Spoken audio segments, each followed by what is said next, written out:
untuk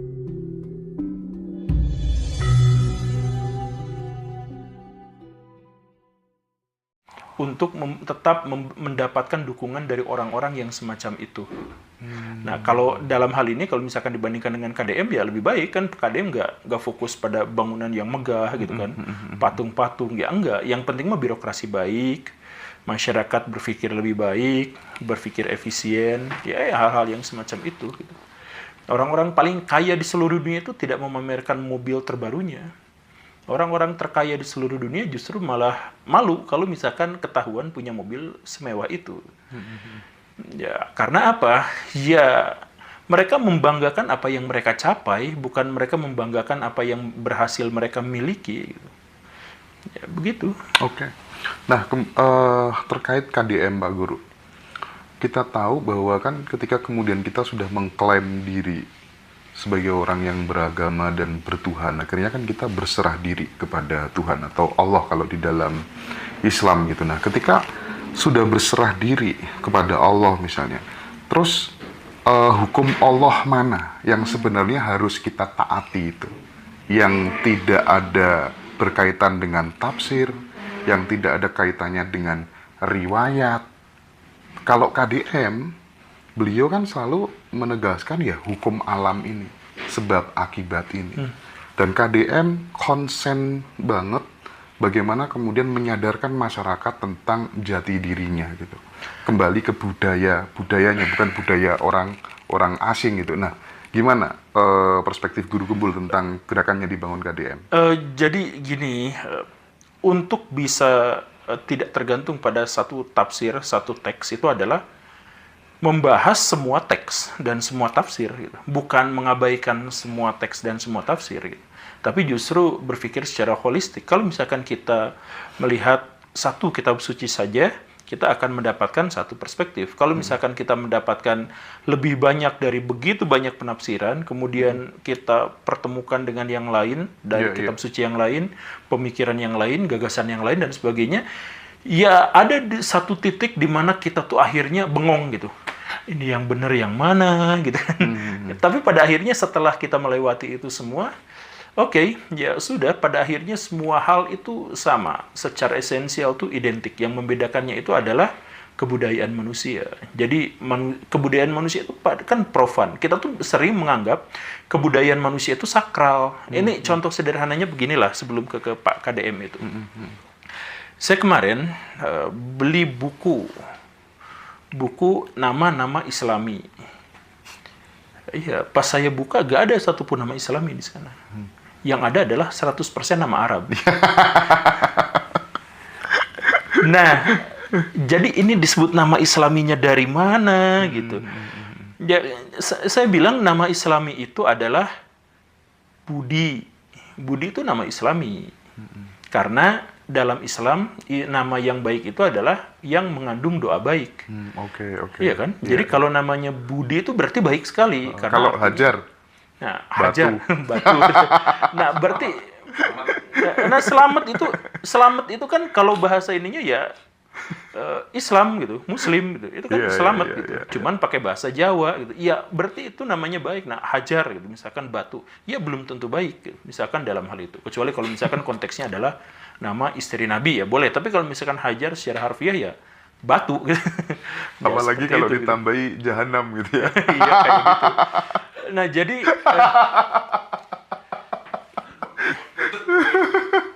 dari mana saya mendapatkan kesadaran bahwa itu bukan nama Islami tapi nama Arab? Ya setelah saya mengkomparasikan begitu banyak, setelah saya mengkomparasikan begitu banyak sumber-sumber dan kemudian penalaran dan kemudian lihat langit gitu, lihat realitas dan sebagainya, ya akhirnya dapat itu gitu. Makanya sekarang saya melihat kenapa kaum muslimin mundur, ya bukan karena dia beragama Islam, tapi gara-gara dia beragama Arab gitu. Bukan beragama Islam tapi beragama Arab. Ya karena secara tradisi, secara kebudayaan memang kita tuh yang ngaku orang Islam tuh Secara esensial nampaknya tidak Islami gitu. Jadi masyarakat kita belum bisa membedakan dengan detail mana ajaran Islam dengan budaya Arab. Gak bisa. Iya itu kayak nama aja mereka nggak bisa ngebedain kan. Iya benar. Nama atau misalkan tradisi yang lebih sederhana. Islam tuh menganjurkan tuh baca tulis. Orang Arab jahiliyah menganjurkan menghafal. Nah sekarang orang-orang Islam lebih banyak menghafal atau baca tulis. Penghafal Al-Quran itu lebih dari 30 ribu di seluruh dunia. Penulis yang masuk jurnal ilmiah berapa di dunia Islam? Sedikit sekali. Nah itu kan bisa dihitung. Kalau misalkan orang Islam benar-benar ngikutin tradisi Islam, baca tulis yang diutamakan, literasi bukan menghafal, orang-orang Arab jahiliyah itu menganggap baca tulis itu simbol kebodohan. Karena berarti hafalannya lemah. Makanya dia nulis karena hafalannya lemah gitu kan. Orang-orang Arab jahiliyah itu begitu. Nah yang sekarang kita ikutin itu adalah Arab jahiliyah. Semacam itu gitu. Jadi dan akhirnya kita bisa melihat bahwa yang berkembang dalam tradisi Islam sekarang itu adalah ya tidak menghasilkan peradaban apapun, karena peradaban Islam sekarang tuh kehilangan satu hal dalam Islam, yaitu bagaimana. Itu kita tuh nggak pernah belajar itu. Bagaimana? Jadi misalkan gini, Israel menyerang Gaza, ada berita genosida, ada pembantaian, anak-anak termutilasi, pokoknya benar-benar mengerikan. Yang dilakukan oleh ulama-ulama kaum muslimin itu apa? Lihat penderitaan orang-orang Gaza, lihat betapa kejamnya Zionis, lihat begini. Lalu apa solusi yang ditawarkan? Bagaimana cara menyelesaikan masalah itu? Gak ada. Kan kalau misalkan mau solusi, berarti solusinya itu adalah kita menciptakan senjata yang luar biasa, kita memiliki kekuatan diplomatik di dunia internasional, kita berarti harus independen, kita berarti harus menciptakan produk sendiri, kita berarti harus menguasai media. Itu kan kalau misalkan ditanya bagaimana, berarti caranya gitu. Tapi kan di mana kita pernah dengar ulama yang ngomong kita harus gini itu kan nggak ada. Jadi kebencian tapi nggak ada gimananya. Udah selesai di situ. Nah, itu Islami bukan itu Arabi. Dan saya bukan ngejelekin tradisi atau kebudayaan Arab, itu adalah baik untuk orang Arab pada zaman jahiliyah. Kan budaya itu nggak ada yang jelek, karena budaya itu adalah hasil reaksi akumulatif sebuah bangsa terhadap tantangan alam. Tantangan alam masyarakat Arab pada waktu itu tidak menghendaki adanya bagaimana. Karena mereka harus menyelesaikan tantangan alam itu secepatnya. Gitu kan? Sekarang yang terjadi interpretasi Arab itu, jahiliyah. Interpretasi itu justru orang di luar Arab disuruh seperti mereka, padahal kondisinya berbeda kan begitu. Orang di luar Arab dipaksa untuk berarab jahiliyah. Gila. Iya, gila. Memang seperti itulah. Ya, kenyataannya ya itu yang disebut sebagai akhir zaman, disebut sebagai zaman ketika kejahatan merajalela dan sebagainya. Dan ketika misalkan kita berusaha untuk menyadarkan orang-orang, itu sakitnya tuh luar biasa. Tapi dibulinya tuh habis-habisan. Tapi kan ketika kemudian kita ngomong soal wahyu ilahi itu kan sifatnya kan harusnya kan universal. Universal itu harusnya bisa diderivasikan ke setiap lokal wisdom masing-masing. Even itu Sunda, Jawa, bahkan Arab sekalipun gitu. Iya, betul. Nah, yang terjadi sekarang yang Sunda, Jawa disuruh seperti Arab itu. Iya. Nah, itulah artinya apa? Artinya kita tuh beragama Arab. Budaya itu dijadikan hal yang sakral, disakralkan. Sedangkan agama yang wahyu, yang universal, yang bisa diterima oleh semua bangsa, semua bahasa, semua masyarakat yang hidup di berbagai waktu dan zaman, itu kita lupakan, kita abaikan. Yang kita terima itu adalah yang Arab. Makanya sekarang, saya mohon maaf ya, ulama yang cabul itu ada ya, beritanya banyak. Ulama yang korupsi itu banyak beritanya. Ulama yang kata-katanya kasar tuh banyak banget. Karena apa? Mereka disebut ulama tuh bukan karena beragama Islam, tapi karena mereka ngerti bahasa Arab. Ya kan? Iya. Karena mereka ngerti tata bahasa Arab. Karena mereka bisa memahami tafsiran-tafsiran ala orang Arab. Itu kan? Coba kalau misalkan yang dimaksud dengan ulama itu beragama Islam, kata-katanya tidak mungkin kotor. Dia pasti bersih hatinya dari perzinahan, dari pencabulan. Dia kemudian bertanggung jawab, dia amanah, dia nggak korupsi, dan dia berani berjuang melawan kejahatan. Kalau dia benar-benar Islami, kalau dia benar-benar ulama. Tapi itu semua diabaikan. Ulama yang macam itu tuh nggak ada. Yang ada itu adalah ulama yang hafal bahasa Arab, bisa menjalankannya, ngerti tradisi Arab, ngerti bagaimana cara orang Arab menafsirkan sebuah agama, dan seterusnya. Itulah yang disebut sebagai ulama.